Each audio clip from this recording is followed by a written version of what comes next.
स्वरूपणी भगवती गंगा को अनावश्यक नदी ऐसा मानता है, वह अनेक नरक में जाता है। आदि शक्ति ही प्राणियों की रक्षा के लिए द्रव रूप में निकली हुई हैं, ऐसी भावना करनी चाहिए। गंगा सभी स्थानों पर सुलभ हैं, किंतु हरिद्वार, प्रयाग, गंगा सागर संगम इन 3 स्थानों पर दुर्लभ हैं। इन स्थानों पर गंगा महान फल प्रदान करती हैं, अतः महान बुद्धि वाले मनुष्य को चाहिए कि वहाँ पर विशेष प्रयत्न के साथ स्नान दान आदि कृत्यों को करें। जो मनुष्य काशी में आकर भक्ति भाव से संपन्न हो विधि पूर्वक उत्तर वाहिनी गंगा में स्नान करता है,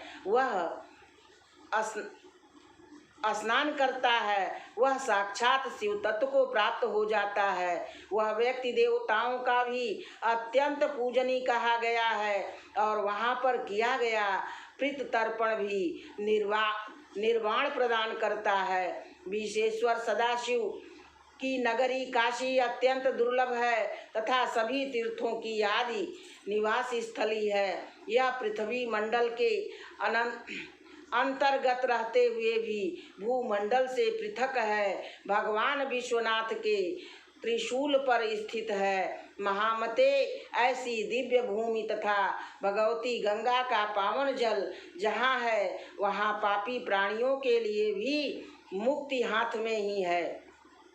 जहाँ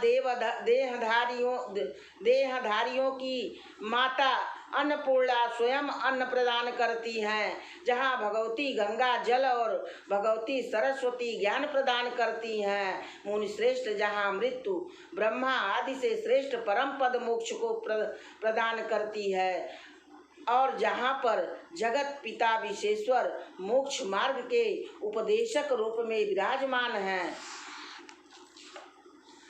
उस काशी का जो सेवन नहीं करता वह विधाता के द्वारा ठग लिया गया है। काशी में मणिकर्णिका पर स्नान करने वाले व्यक्ति बिल्व पत्र आदि से भगवान विश्वेश्वर का पूजन करके शिव सामुज्य प्राप्त कर लेता है।